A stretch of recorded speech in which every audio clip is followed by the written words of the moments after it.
Bom, pessoal, meu nome é Otávio, a gente está retornando com as dicas de jaleco. Hoje a gente vai falar um pouco sobre gasometria arterial. É um tema que muita gente pede, isso gera muita dúvida na emergência, no CTI, então espero que essa dica ajude. Bom, a primeira coisa que a gente tem que entender é quais seriam as indicações de gasometria. Bom, as indicações são muitas, então paciente em vigência de insuficiência respiratória, o paciente renal crônico e descompensa, o paciente em vigência de edema agudo de pulmão, a parte de ventilação mecânica, então, ou seja, são diversas indicações. Os sítios de punção, como é uma gasometria arterial, a gente vai priorizar o sítio radial e o femoral, principalmente o radial. Lembrando que no radial, como a gente tem no exemplo aqui, a agulha vai entrar entre 30 a 45 graus. Já numa punção, quando você vai fazer uma coleta de uma gasometria na artéria femoral, a gente vai entrar a 90 graus, é claro, após uma asepsia, antisepsia adequada. E no caso da coleta de gasometria radial, é importante que a gente faça o teste de Allen. O teste de Allen consiste na verificação dos pulsos radial e ulnar para verificar a integridade da perfusão palmar.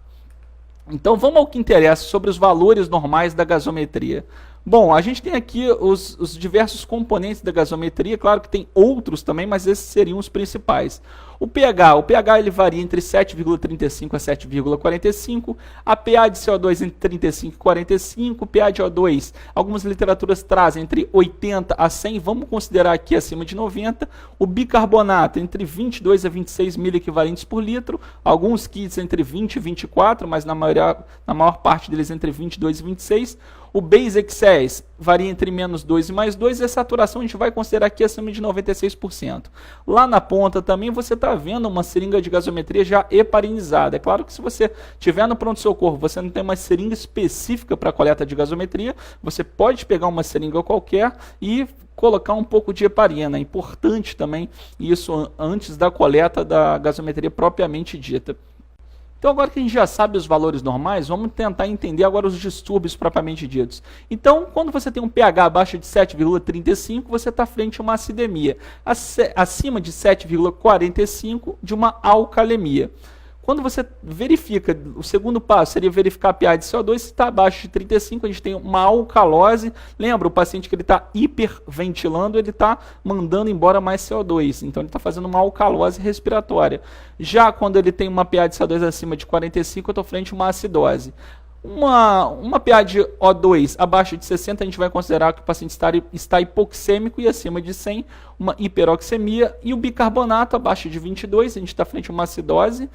E acima de 26, uma alcalose. E o base excess, se ele tiver menor do que menos 2, a gente tem uma perda de base importante, e acima de mais 2, um excesso de base. A gente não vai se ater tanto ao base excess. O que é interessante nesse slide é você verificar o seguinte: muitas vezes a gente confunde a gente verifica o pH e depois a gente fica confuso na análise em relação ao pH de CO2 e o bicarbonato. Repare como, quando o bicarbonato está mais elevado, acima de 26, ele tem uma alcalose. Em contrapartida, a pH de CO2, quando ela está abaixo de 35, eu tenho uma alcalose. Ou seja, eles são inversos em relação aos distúrbios. Fica fácil da gente decorar dessa forma. Outra coisa é que o pH ele varia entre 7,35 e 7,45 e a pH de CO2 entre 35 e 45. Se você tirar o 7, você grava também os valores normais da pH de CO2 em relação ao pH. Mas quais seriam os passos para eu analisar uma gasometria? Bom, o primeiro passo é analisar o pH. Qual é o valor do pH em questão? Eu estou frente a uma acidemia ou uma alcalemia? Visto isso, se o pH, vamos supor que ele está em 7,30, ou seja, eu estou frente a uma acidemia. O segundo passo é analisar a pH de CO2 e o bicarbonato, para tentar entender se é essa acidemia às custas da parte respiratória ou da parte metabólica. Imagina que eu tenho um pH de 7,30 e tenho aí um bicarbonato mais reduzido. Eu posso estar frente a uma acidose metabólica. O terceiro passo é verificar se o paciente tem algum grau de hipoxemia ou tem algum grau de hiperóxia. Isso é o terceiro passo. E o quarto passo, que também já é mais específico, mas a gente vai citar aqui para vocês, seria a avaliação de algum mecanismo compensatório, ou seja, eu posso ter um distúrbio puro, eu posso ter um distúrbio misto, ou então eu posso ter até um distúrbio triplo, mas isso não, a gente não vai entrar nesse mérito. Bom, vamos dar um exemplo para a gente tentar entender como é que a gente faz essa análise. Olha bem essa gasometria aqui. um pH de 7,32, uma pH de CO2 de 42, uma pH de O2 de 98, bicarbonato de 15 e saturação de 98. Qual é o primeiro passo que eu falei para vocês? É a análise do pH. Ou seja, um pH abaixo de 7,35, eu estou frente a uma acidemia. Quando eu estou frente a uma acidemia, agora eu preciso determinar se essa acidemia é metabólica, se eu tenho uma acidose metabólica ou se eu tenho uma acidose respiratória.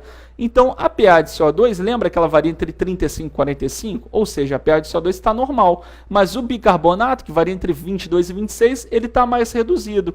Ou seja, eu estou frente a uma acidose, que eu vi pelo pH, e agora pelo bicarbonato eu sei que a causa é metabólica.